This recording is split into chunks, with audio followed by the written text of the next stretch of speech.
Chapter 6, concerning the heaven. The heaven is the circumference of things created, both visible and invisible. For within its boundary are included and marked off both the mental faculties of the angels, and all the world of sense. But the Deity alone is uncircumscribed, filling all things, and surrounding all things, and bounding all things, for He is above all things, and has created all things. Since therefore the Scripture speaks of heaven, and heaven of heaven, and heavens of heavens, and the blessed Paul says that he was snatched away to the third heaven, we say that in the cosmogony of the universe we accept the creation of a heaven, which the foreign philosophers, appropriating the views of Moses, call a starless sphere.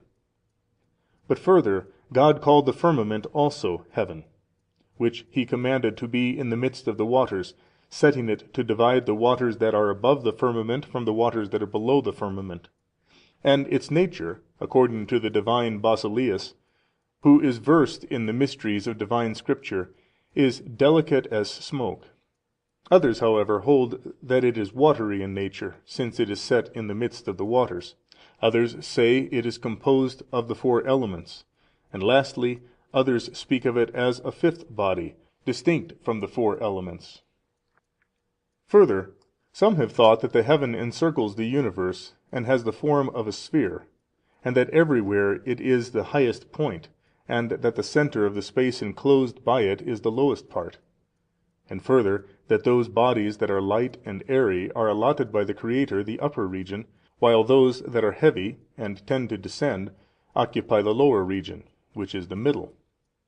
The element, then, that is lightest and most inclined to soar upward is fire, and hence they hold that its position is immediately after the heaven, and they call it ether, and after it comes the lower air.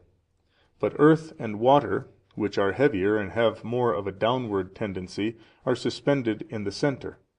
Therefore, taking them in the reverse order, we have in the lowest situation earth and water, but water is lighter than earth, and hence is more easily set in motion. Above these, on all hands, like a covering, is the circle of air, and all around the air is the circle of ether, and outside air is the circle of the heaven. Further, they say that the heaven moves in a circle, and so compresses all that is within it, that they may remain firm and not liable to fall asunder.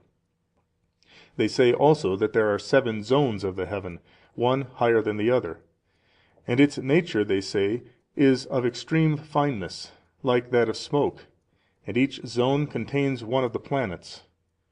For there are said to be 7 planets, Sol, Luna, Jupiter, Mercury, Mars, Venus, and Saturn. But sometimes Venus is called Lucifer, and sometimes Vesper.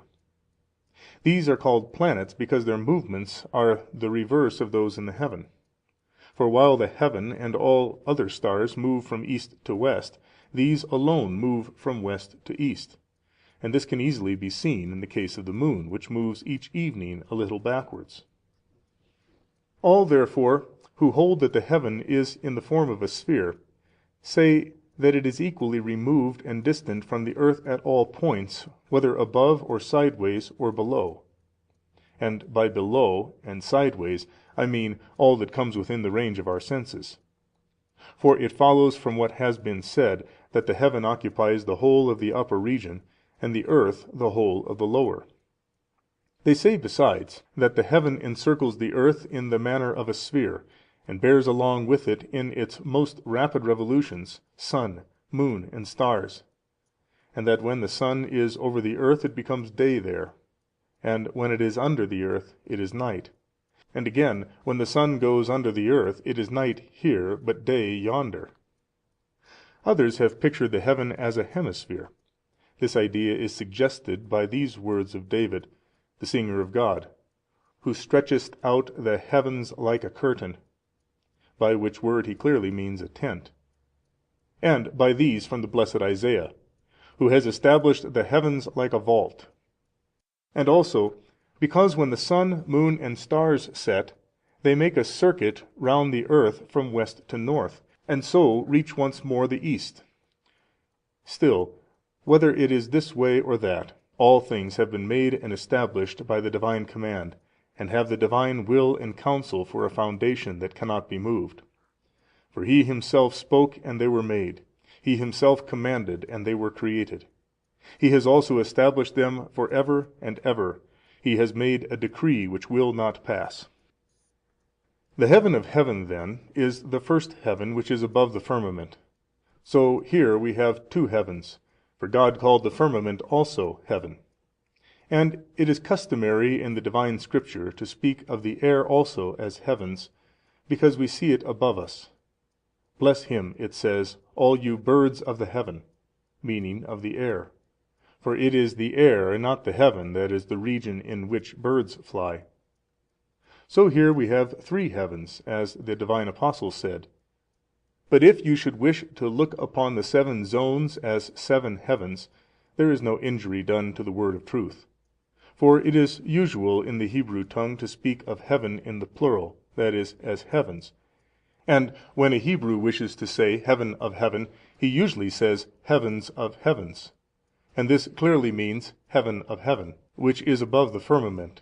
And the waters which are above the heavens, whether it is the air and the firmament, or the seven zones of the firmament, or the firmament itself, which are spoken of in the plural as heavens, according to the Hebrew custom. All things then which are brought into existence are subject to corruption according to the law of their nature, and so even the heavens themselves are corruptible, but by the grace of God they are maintained and preserved. Only the Deity, however, is by nature without beginning and without end. Wherefore it has been said, they will perish, but Thou dost endure. Nevertheless the heavens will not be utterly destroyed, for they will wax old and be wound round as a covering, and will be changed, and there will be a new heaven and a new earth. For the great part, the heaven is greater than the earth, but we need not investigate the essence of the heaven, for it is quite beyond our knowledge. It must not be supposed that the heavens or the luminaries are endowed with life, for they are inanimate and insensible, so that when the divine Scripture says, let the heavens rejoice and the earth be glad, it is the angels in heaven and the men on earth that are invited to rejoice. For the Scripture is familiar with the figure of personification, and is wont to speak of inanimate things as though they were animate. For example, the sea saw it and fled. Jordan was driven back. And again, what ailed you, O thou sea, that you fled? You, O Jordan, that you was driven back? Mountains too, and hills, are asked the reason of their leaping, in the same way as we are wont to say, the city was gathered together, when we do not mean the buildings, but the inhabitants of the city.